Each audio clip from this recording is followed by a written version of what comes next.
Well, this is new to me also. So I'm Javier Iturralde from Ecuador. I'm known as Xibot.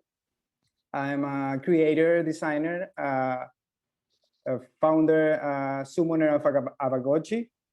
Also, I did a crypto drinks project, the biggest collaboration with all the crypto artists OGs last year. Hopefully, I don't know if some of you were there.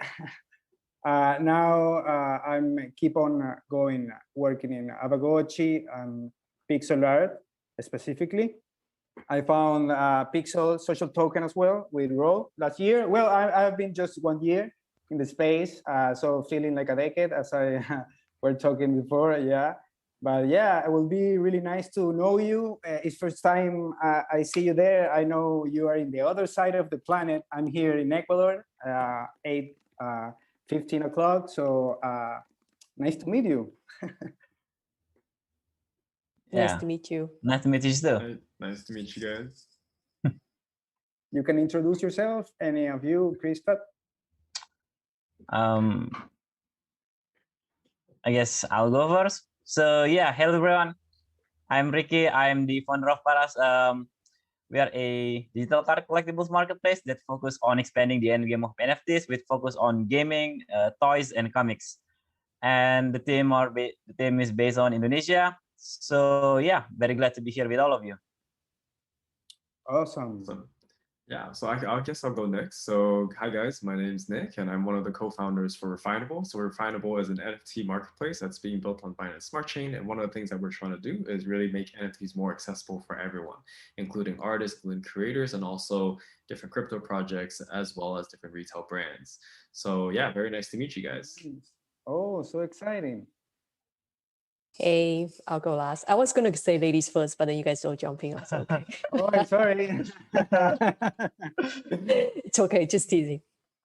So my name's Emma and co-founder and CEO of ChainGuardians. ChainGuardian is a blockchain and superhero NFT gaming ecosystem.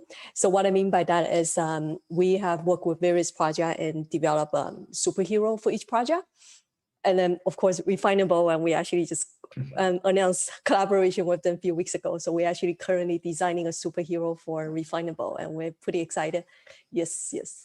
And then what we do is that we combine the traditional gaming concept with the blockchain technology. So currently, we create a world's first blockchain NFT mining game where users can actually stake their NFT to earn rewards.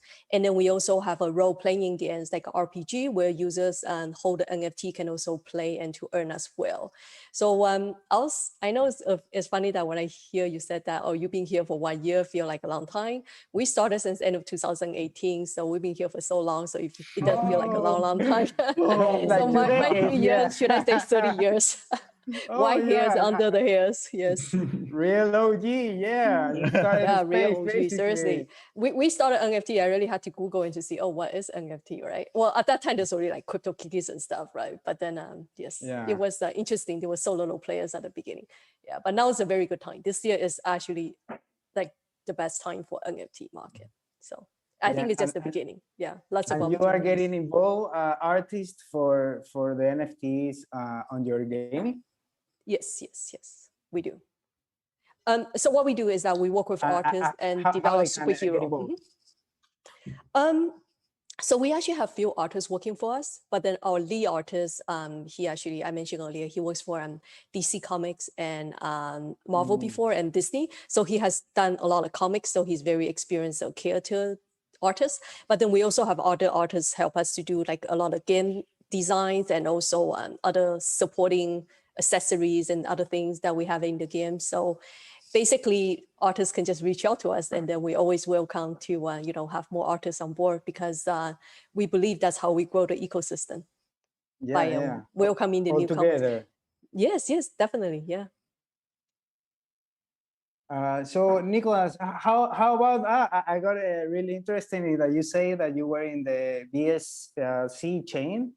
The new, I have heard that Binance is launching the NFT to get very deep into it, to have better user experience interface. because I can tell you from my side as crypto artist as well, I mostly stick to certain platforms or chain, for example, Ethereum, right? What do you can tell to the new people and also artists like myself to jump into that chain to start experience really what that blockchain is offering to us? Yeah, so one of the reasons why we started our NFT marketplace on Binance Smart Chain is because we think it's a new ecosystem. I think Binance Smart Chain has a couple of certain benefits that's very applicable for a lot of newcomers into NFTs. So for example, one of our gas fees are just ultra low. So we're paying pennies compared to, even on the worst of days, we're paying less than $1 to mint, trade, and create any NFTs. So we do see that as one of the bigger barriers or friction points for a lot of newcomers who want to go test it out, who want to, just try out NFTs or even work on a more grassroots level for their content. And so I think, like you said, there's a lot of, I guess, tribalism with different ecosystems and different platforms as well. But I think one thing that we would like to focus on is really just that there's a lot more people who have never gone into crypto than people who are actually in crypto.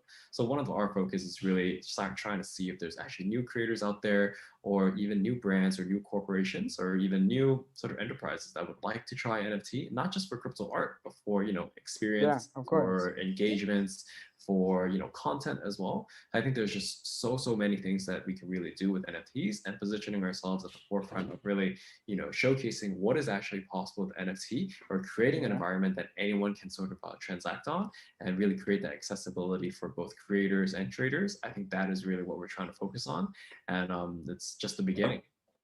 Yeah, and what about the marketplaces in that chain? The secondary marketplaces, because I just experienced some stuff in ADA, and it was like really funny. You get into some stuff, but there is nothing there. Sorry for that chain ADA, but it was like, how is this going on? And it was like basically via DMs on Discord, and all the scammers can get and hit you if you are not very like aware of all that stuff. So is there a marketplace where you can see the assets, you can show off stuff, and artists or creators of NFTs get like royalties, secondary sales, and all that stuff?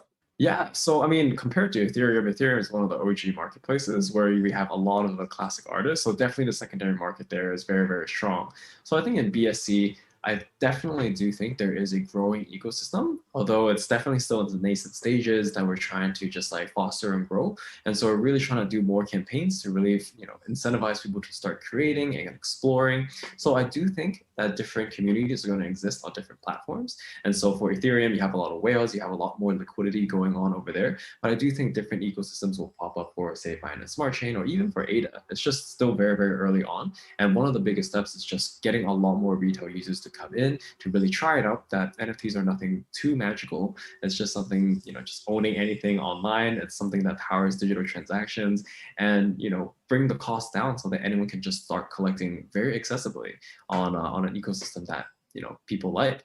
And so the secondary market is definitely there, and we're just trying our best to sort of watch it grow in the BSC ecosystem and see where it would actually take us in the future as well.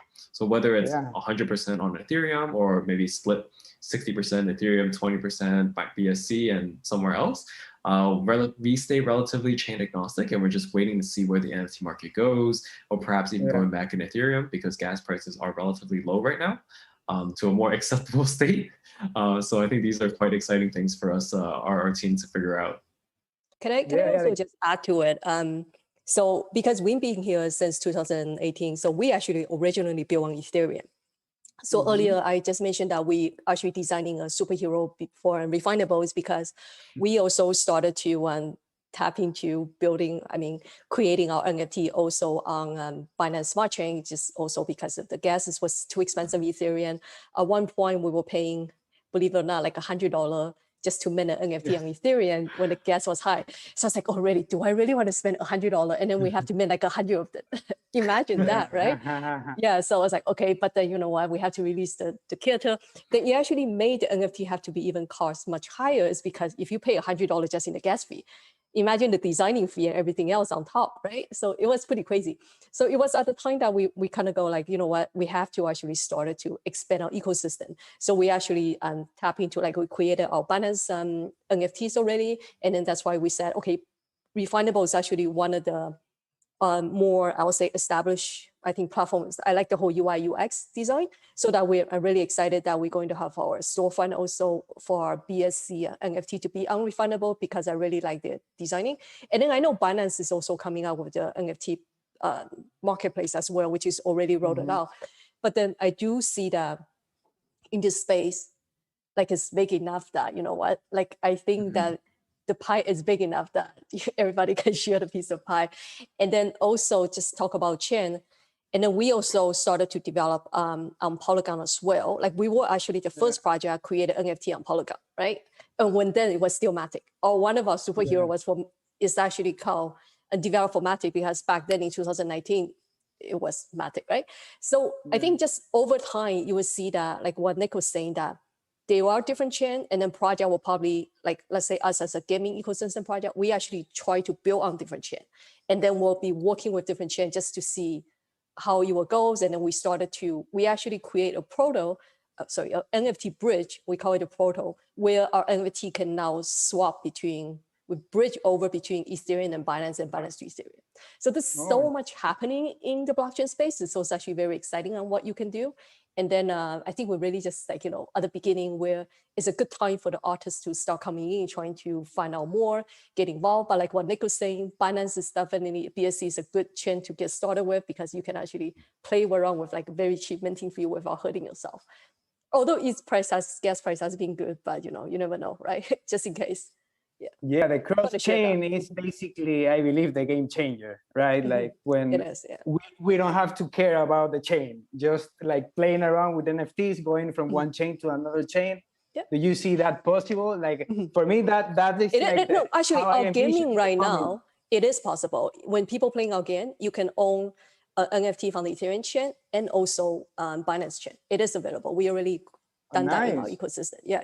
So it's fun. We've been around for a long time, so that's why we done that. We jump into Matic with Aavegotchi, because we were launching in January, and all the skyrocket the fee, and it was basically we will got broke if we mint that in that moment to the launch of the project. So we asked to the community what they want, because we are DAOist, like DAO driven, you know. And they decided, okay, let's go to Matic, and we jumped just in February last year. And you know, as we are NFT DeFi gaming at the same time, we try to use all the stuff around the blockchain space, like Daiko, Layer 2, DAO, and all the yield bearing with other protocol.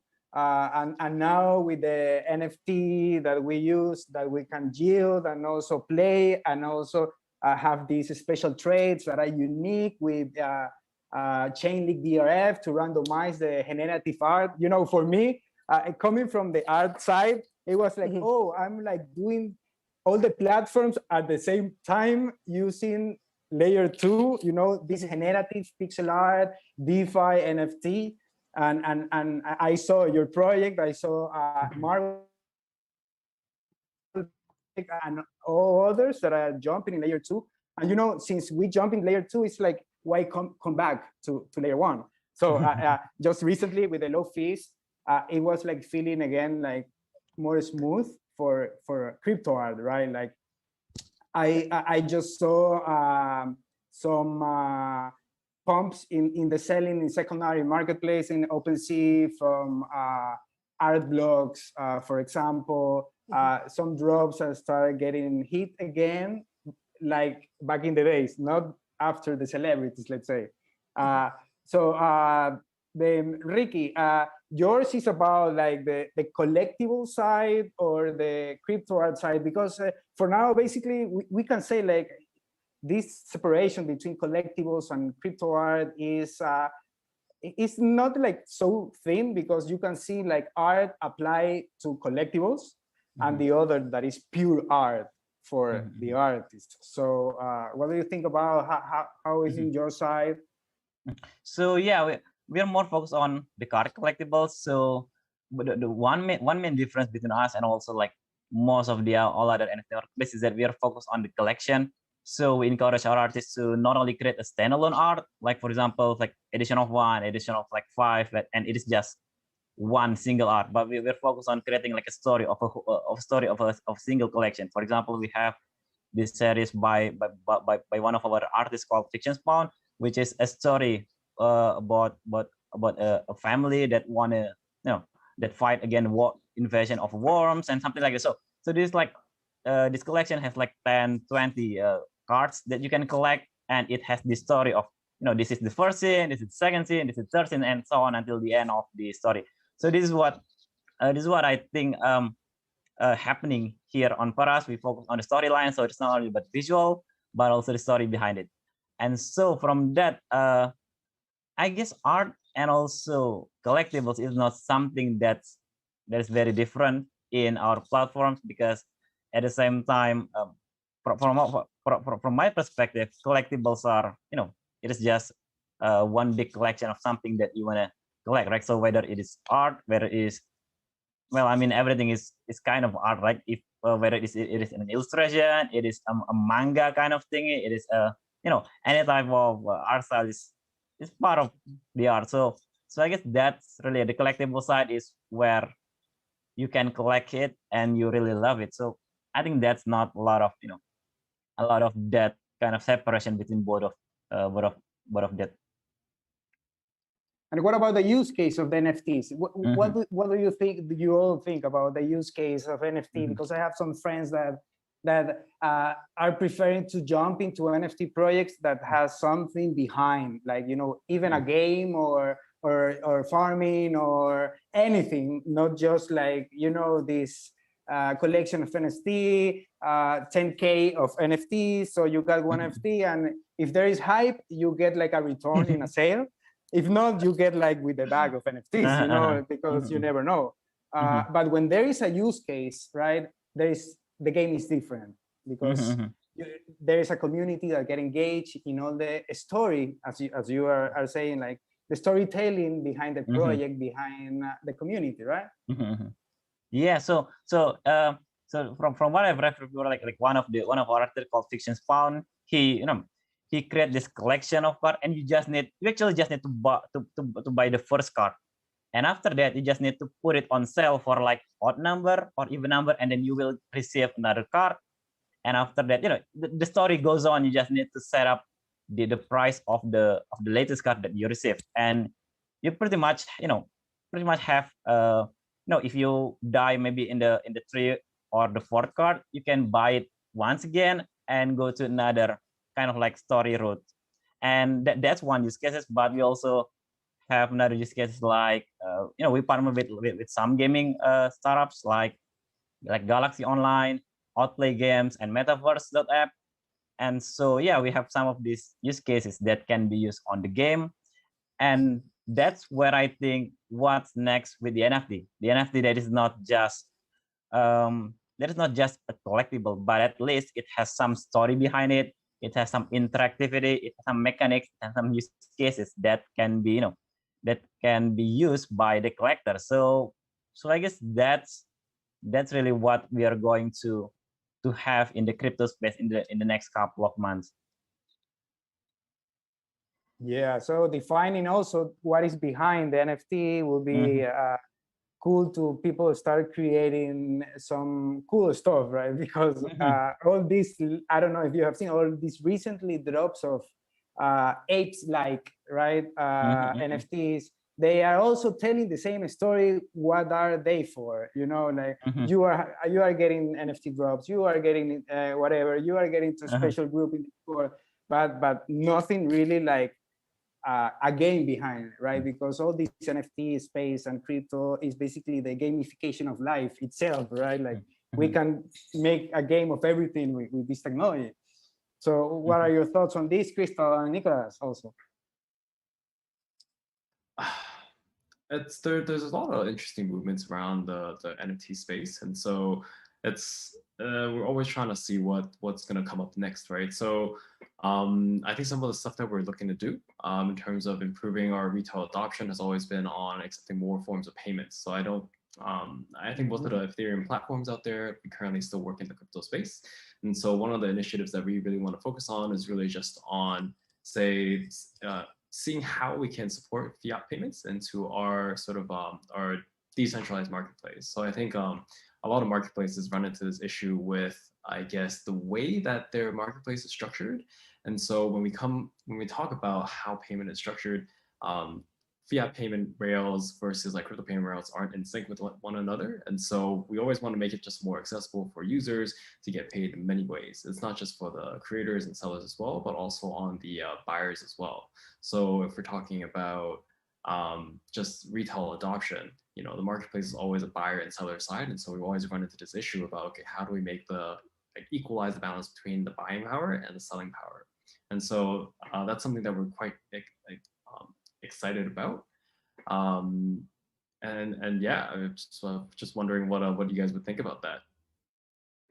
Yeah, the onboarding process is really interesting because if you are not crypto native, it's like basically you don't know how to onboard all the space. But I believe it's quite like a lot of stuff to do there, right? Like gateways, payments via fiat and stuff. And you, Crystal, have these gateways already for your game to onboard people? When we first created the ChainGuardian, the concept is that we wanted to create a superhero blockchain gaming, right? So we see a lot of the art out there, let's say, I won't name the project, but there are a lot of projects that again is more like, you see the graphic, it's more like, in a way that's like, it's more computer generated, that it's just keep on tweaking. But then we kind of wanted to say our artists actually, you know, try to uniquely design each character. And then we also like what we try to do is that we also add some personality or story behind each character. So basically there's like comics behind our character and stuff. But then we go, how do we gamify this whole thing? What does it mean by owning an NFT, right? So it's one thing, an NFT is being created by the artist, but then we saw, okay, let's create a game behind it. But then once we create a game, then you find out that, hey, it's so cool. You can create one game, you own this one NFT. Like say, for example, if we create a character called Bipsy, it's representing the Bitcoin world.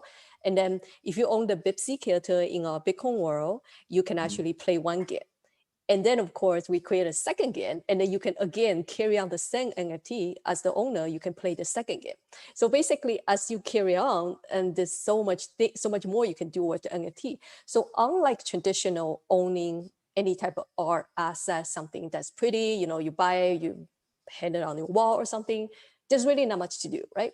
But because of blockchain and digital art, and it makes it so unique that you own it, and then you can do so much more, like so much use case on an NFT.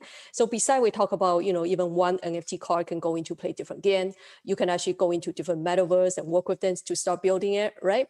On top of it, we recently, this week, we actually just launched like an incubation and we call it Boost Pad. So it's like a launchpad type of project where we help smaller NFT, like a newcomer NFT project.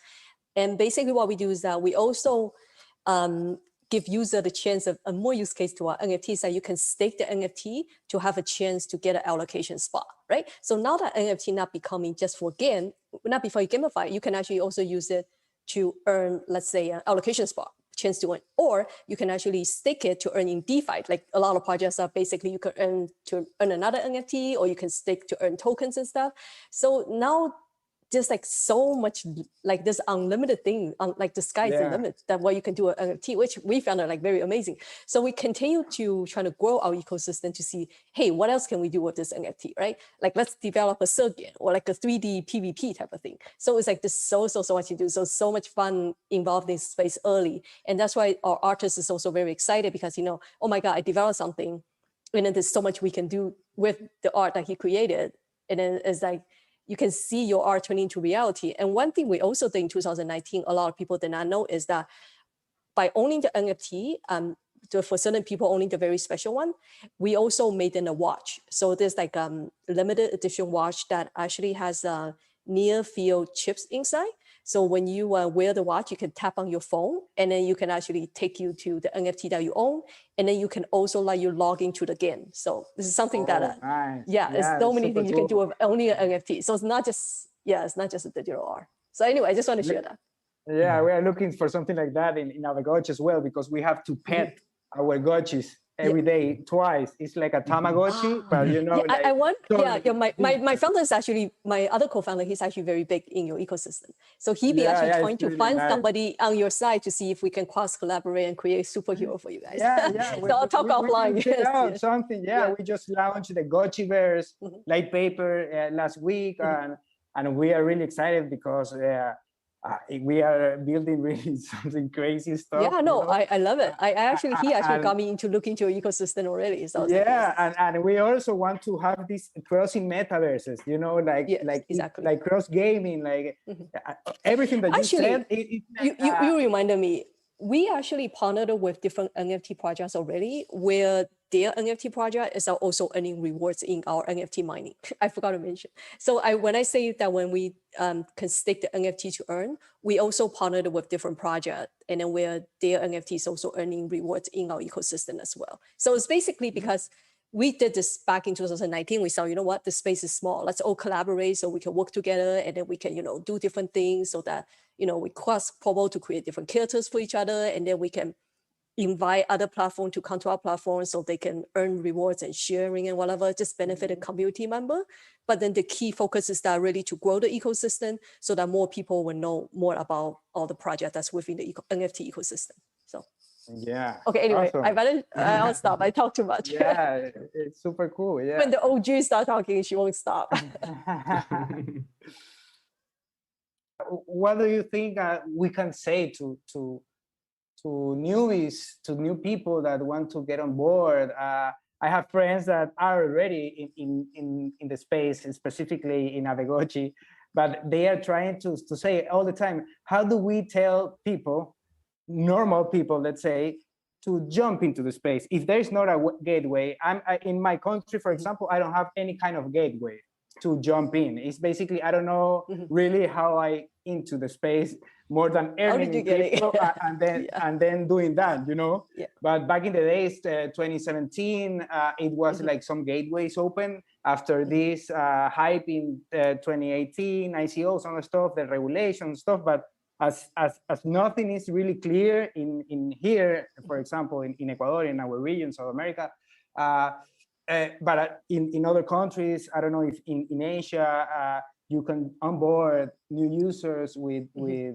fiat, or it's hard to get crypto. How can I play? Do you have any kind of onboarding without paying? For example, we have some example in Aavegotchi now that we released the Gotchiverse. We have a character that is for non-crypto people. It's called the liquidators. They are the enemies of the Gotchis. So if you don't have a Gotchi, you don't have anything about the project, you can jump into the project to become a liquidator, to start mining or stealing stuff from the Gotchis around all the Gotchiverse. So that it could be like a way to jump in.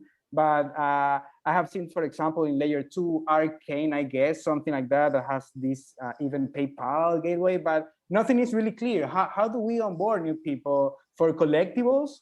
Because there is really a big market there in collectibles and gaming, and also for artists that want to jump and maybe, for example, they say, oh, Ethereum and all other chains are full of people. I want a new chain, for example. I want to go to the Binance chain or layer 2. How do we encourage more people to come in? Like, not just celebrities, but people,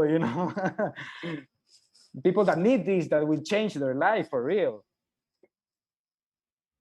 Yeah, I can try to take that one. I mean, I kind of briefly mentioned this last time with some of the items that we're working on, and so I think in the crypto space, I always tell people running a startup is hard enough, and you run a sort of a crypto startup, and you have like extra stuff to worry about. You have just the community, you have your Telegram, you have basically your onboarding ramps, you have your wallets that's technically out of your control, you have browser support that's out of your control too. So you really see a lot of these, it's quite difficult for people to go into the crypto space, and the incentives have to be there. I mean, I think I learned about crypto maybe in like 2016 or so, but I never really fully got in because it was the methods are harder. But I guess as more projects come and go, and then you kind of see better on-ramps all the time about how to get stuff done. I think now you see it's a lot easier for people to download wallets. I mean, if you say previously there wasn't a lot of mobile app wallets, and now people can download a wallet on their phone. And within these wallet ecosystems, you already have certain payment gateways. And so we're already looking at these certain payment gateways to see how easy it is for someone to actually go in and get certain tokens.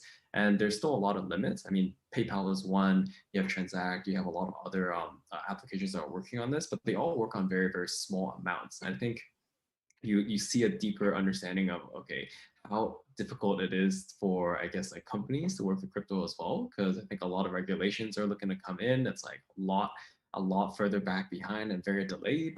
And so all of these things are making it harder for certain companies to go in as well. And so we're always constantly thinking about how do people actually get access or start engaging with their first NFTs. And so we're devising the programs to see if we can do single sign-ons with socials a lot easier so that people might not even have to worry about wallets. I think that also presents a very different problem that, okay, then a centralized party has to hold your private keys and all of these different onboarding issues. So it's always been such a pretty heated discussion on what people should do. Are we staying, to the ethos of NFT, or do we create something that's, not very blockchain, quote unquote, but a lot more easier for people to come in? And so that's always been a balancing act on exactly what we can actually do without with delivering the most value to our users. So always just like, there's never a perfect answer. And we're always asking that ourselves, like every single day, on how do we invite more people, retail people, to come in and try out NFTs and start collecting art or collecting anything. Yeah. So on our side, what we've been trying to do is we started by allowing the RPG game to be free to play. But then the challenge is that you still need like a MetaMask Connect to say you have an Ethereum wallet, although that you don't need it to have Ethereum or anything in the or any NFT, you can actually start playing. So we actually have like free characters that by going to play the RPG game, every day you can claim a free character, like we call it lieutenant, and you can start fighting with the lieutenant. So then that's where we try to get people to slowly adopt without really owning a crypto, but at least you still needed to have the wallet, a MetaMask wallet, right? So that's kind of, I'll say that's kind of a challenge that users still have to overcome. Then we are also currently working on, like what Nick is saying, trying to figure out how we can actually get user to really start playing without really like a MetaMask Connect. But then the challenge is that because in the game model right now is that you need to own the NFT in order to, to have a stronger character to fight with each other, right? But then if you don't have a wallet to connect it to it, then it means that you won't be able to prove that you have that character in-game. So what we actually try to do is that still we might have to thinking to gauge between the two is that we might have user to just log in using like, Facebook or Google or whatever. But then the thing is that those users might not have the NFT, so they might have the weaker NFT, the free one. They just have to level up like the traditional user. And one way we're thinking is that as those users on-ramp and started to level up their character, we will allow them to kind of mint the NFT once the characters are at a certain level. So we will actually build a gateway to let them reversibly go, let's start to play for free first. And then we'll let you mint the NFT, right? And then, but then kind of in a way force them to say, hey, now that you can log in with, let's say, Facebook to play, and you've been playing for a while, now that your characters are at a certain level, how about this marketplace that's coming up that you can actually mint it? But then this is more like a midterm roadmap type of thing, right? Then you're kind of saying that, okay, now that I have an NFT, I will figure out how to mint it because I wanted to sell my NFT. And then I'll say, hey, maybe I'll work with Refinable that everything that minted there will sell on your platform type of thing. So there are things that we can do. It's just how to get there is still a little challenging, but then we still kind of, just thinking ahead, trying to be creative about it. Yeah. And just sharing some of the ideas that we're actually working on right now. So. Yeah, actually, I love what Nick and Emma do like with their projects, and I guess that's that's really one of the big pain points that we're having right now as an NFT marketplace, and also like NFT as a whole to onboard all those mainstream users. But yeah, I don't have anything else that I need to add for that one. But But what I wanna tell for all these artists out there, if you wanted to pretty much jump into the space, just go to, there are a lot of marketplace out there that are either on the Binance Smart Chain and on Tezos, on like us near protocol, or there are a lot of there are a lot of choice out there. If you just if you're just getting started, I guess going to Rarible or something bigger, like, I don't know, it is not as worth it because you need to pay a lot of gas. You have a lot of competitors, and you actually just want to try to get started. And the user experience of all those other platforms between the main, like the Ethereum one, is much better. It is much faster, it's much cheaper. So I guess for all the other artists out there, just try to meet some of your early collectibles, some of your early art on other blockchains, like, I don't know, Refinable. If you want to go collectibles, go with us. If you have some idea about superhero, go with with ChainGuardians. And with that, you also need to, the artists should also come to the Twitter. I guess Twitter is the best place for you if you are crypto artist. You have a lot of, some of the crypto artists are really, they are supporting each other, like retweet for retweet, like share for share, something like that. Just go to the community. You really need to go to the community. You need to go to Twitter and show your works, connect with all the collectors, all the artists out there. So I think that's one key thing, that if you, as an artist, want to jump into the space, that's my suggestions. Yeah, I like the suggestion. Yeah, I agree. Yeah. That's the way to play in the space with everything you have in your hands and see what's going on, right? Cool, really nice that. Yeah, it's definitely not easy for traditional artists as well, right? But then, well, maybe ask around, or maybe we're asking the project, jump in, join the community, ask around, and then like you said, I like the suggestions, right? Go to Twitter, go to Refinable, or like Rarible or OpenSea, trying to explore. For example, onboarding gaming, what do you think about this airdropping to play for free, for example? Do you think it's a good idea, for example, or not at all? Because bots or people do not value the project. Yeah? I said I have something to say about airdropping for. We actually have a big debate between the founders, the three of us, right? As whether if we wanted to get more people accessible or to learn more about the project, right? And just by airdropping the NFT so that, maybe they will come and visit our project and try to check it out. But then after this long discussion, then we go, okay, how about people been buying it? It's unfair for people, community member being supporting your community, and then they actually pay a decent amount of money to get involved. And then now we know that we like airdropping a lot of NFT for free to user that's just trying to get the name, but they might not even trying to get involved in your ecosystem. They might just try to sell it and flip it. So I think one way we're trying to balance it is that we haven't really airdropped NFT to people, but then what we've been doing is that we'll run like different competitions or rewards and something, and giving out NFT for people that actually wanted to get involved, right? So let's say they will try your game, or you do different competition, or let's say they attending your AMA and stuff. Then I think by giving that, it kind of makes sense, because at least those people are interested to learn about your ecosystem, instead of just randomly drop to everything, and then you got shut down by my founders. They were like, no, I don't want to do that. So we're trying to find a good balance. We still want to give away, right, in a reasonable bonus that also not hurting the community member being spending so much money. And then also we still wanted to let people learn more about our project, since we're still like considering, although we've been around for a long time, but then I think there's still a long way for us to go to become a very big, successful project. So, wow, definitely on your way there too. Yeah, the community power is basically the thing that important. Fits us, right? We can tell, as you say, we also in Aavegotchi have missions. So as we see who across the missions that in the server, they get involved more in the project, and they receive some points within in-game points, for example, like experience points or different kind of traits that we have in-game. So that has worked for us, let's say, in the terms that we are not airdropping NFTs, we are like rewarding community members. Exactly, rewarding, Exactly. So they get engaged and they start like spreading out the word as well, right? So that's really interesting to do also. I'm also kind of new in this community power stuff, you know, like Oh, so powerful. for real. community, yeah. With Aavegotchi, it's been like, wow, this is real, like, wow, for real, you know, and everybody supports each other. I was in that place in the crypto art space. Let's say like all the support from all the crypto artists is like beautiful, you know. It's the best thing ever that you can feel like, wow, you know, everybody is pushing everybody, like, go, you can do it, you can do it. And also in projects, the community is like that kind of power as well, you know, like always inspiring you to keep on going and helping people to get on board, you know. Like I really feel happy when I just onboard one people a year, you know, I one person a year. I don't care how much, at least one, you know, because it's been like really hard work, even to let them understand, just to tell them, just play, do it by yourself and let me know, you know, like just try it.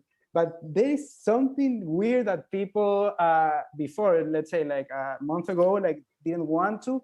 And now that all the hype on NFTs and everybody got in, you know, and you can feel the top of the market in some way. But yeah, really nice to see that you are building in Binance. All have you done since 2017, 2018, and all your awesome, powerful message, Riqi, to tell people, like, you know, go all the way if you really want to create. For me, really, también is the space, you know, like crypto space, NFTs is the best playground for creators, I believe. Like everything is possible. Like you can do whatever you want if you want to, right? If you don't do anything, it's because you don't want to do anything. Because we have now the tools.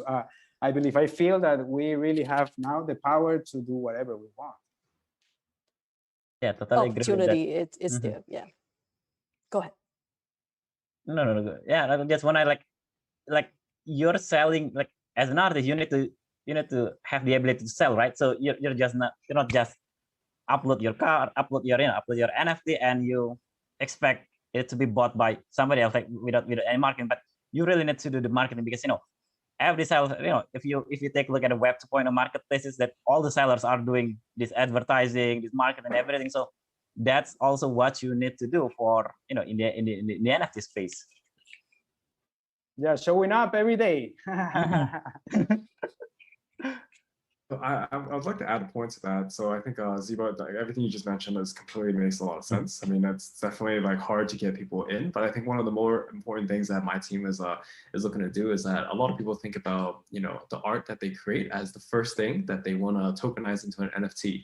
But I always like to describe for, you know, creators that don't necessarily work in digital art or traditional art, that usually there's like, I would say 3 tiers of things that you can really start tokenizing. So one is your direct content. If you're an artist, that's the artwork that you create. The second of all, you can sort of even tokenize time, right? You can tokenize anything around your main business that's like an hour of your time, or maybe, you know, some sort of community incentives. And really layer 3 is sort of creating that ecosystem around you as a brand, or around your brand entirely. So these are just some entire ecosystems around, say, you know, DAO tokens or any social tokens. I think that's sort of a new industry or a new trend that's happening in the NFT space. So I think I always encourage people to be more creative about the stuff that they want to do with NFTs, because you can really put anything on there. At the end of the day, you're still running a business, and NFT is just one layer that you're working on, right? So in terms of, you know, assets that or products and services that you want to put on there, you know, you could use NFT as a pre-sale or sort of redemption mechanisms. There's actually so much possibilities that you can do. And really creating that accessible platform that we have all these features that can allow people to do these things, you know, moving, you know, a little bit past like just NFT as the static content itself. I think that's sort of the direction that I see us really going into, and sort of that's something that Refinable is really working hard on the backside to really do. Yeah, awesome. Okay, any final thought?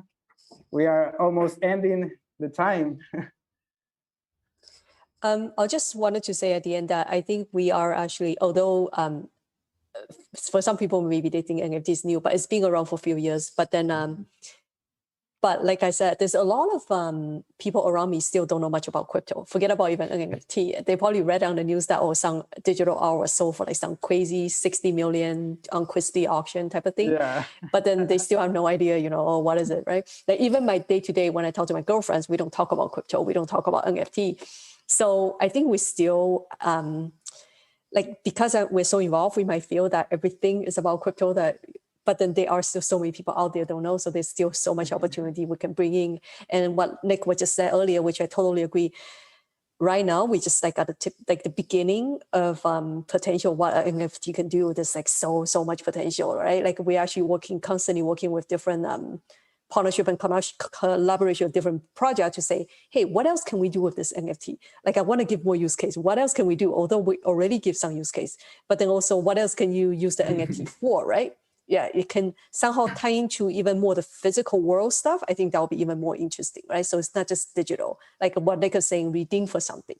Or anyway, just we just really are at the beginning. So it will be very interesting that if you have an NFT on your phone, and if you're able to, carry it with you and then redeem for certain things because you prove that you own that NFT. So then there's a lot of idea can come from that just by saying, what are some of the use cases and what can we do with it, right? And then imagine that same NFT can bring you to do different things in a different world. And then that will be also interesting too, right? Could be the digital world, physical world, but it's the same NFT that can give you access to so much thing. That will be very powerful in the future. Yeah.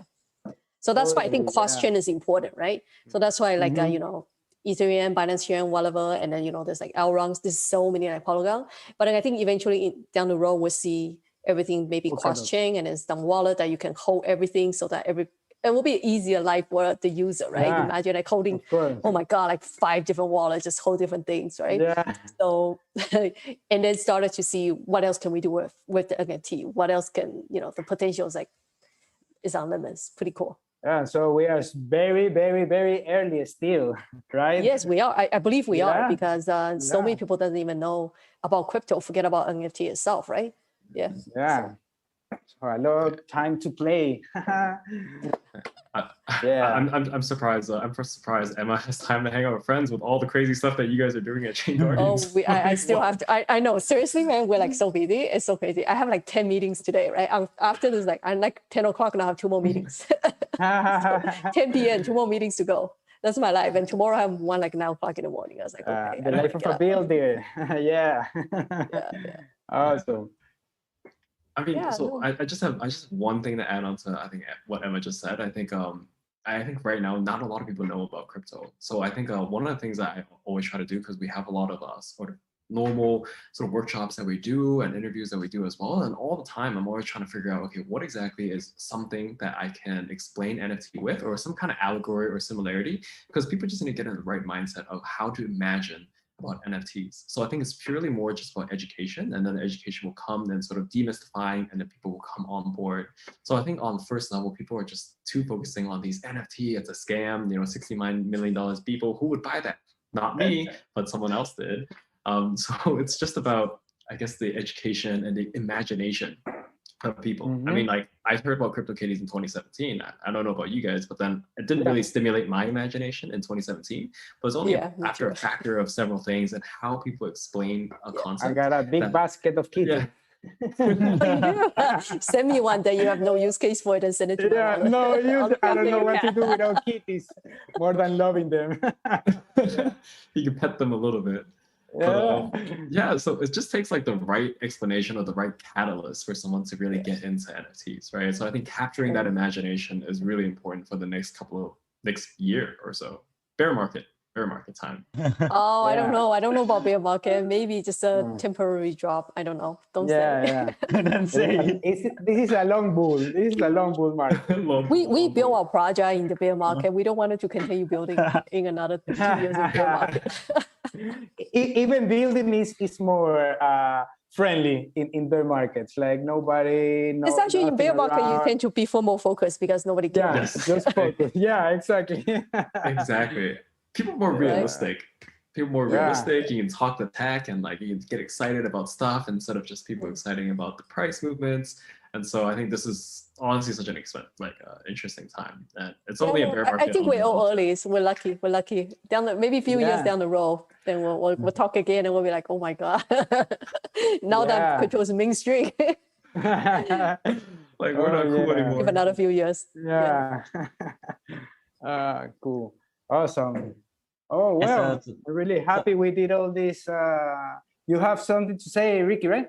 No. I mean, like, totally agree with Emma and Nick, and also, just wanna add something like, if you guys are, if you are whether you're established artist or you're new artist, if you have this creative idea, don't just put it there. You can also contact all of us. Like, you can contact Nick, you can contact me, you can contact Emma. Like, just go to the core team and tell them that I want to do this, and they will absolutely gonna help you.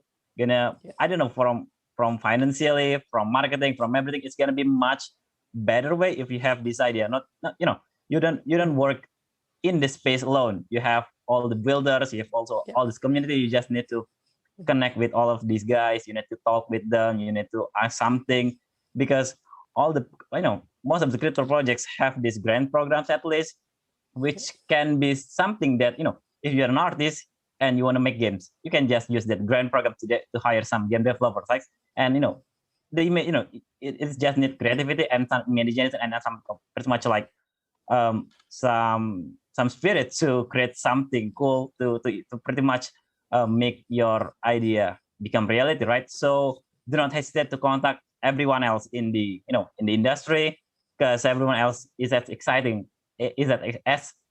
as you when they heard all these all these cool ideas. Thank you for mentioning that. I think just to something interesting, since you brought up that point, we actually have a lot of our core members that's helping us now and working for us. They actually came to us directly. They've been involved in our community. They really love the project. They feel passionate about it. And then they say, can we work for you, right? And then of course, you have to kind of test it out to make sure they're good, right? But then once, if you think they're a good fit, then, that's how you're actually onboarding people, because they already have the passion and wanted to do something with the art or with the collectible, with the gaming. Then they're like the right people. So just don't be shy, reach out, like you said, right? Like any artists, if you want to, if you don't know, and then there's always community member that will be there. They're happy to help and stuff, right? Within all the community. So yeah, that's a good suggestion. Hey, thanks Xibot, thanks Emma, thanks Riqi for this amazing talk. I think it's been super interesting. I mean, I haven't done one of these in a while, so it's always fun to talk with other builders and also creators on exactly where we're going with this and what we're doing. So yeah, thank you guys so much for this. Yeah, thanks guys. It was fun. Very happy to be here, and probably gonna contact either maybe contact each other. Some of you, definitely stay in touch. You can stay in touch. You can contact me. We can do another partnership, something like that. Yeah, very happy to connect with all these great projects. Yeah, yep, of course. See you guys. Very nice meeting you guys. Contact me anytime. Awesome. Yep. All right. All right. Bye, guys. Bye.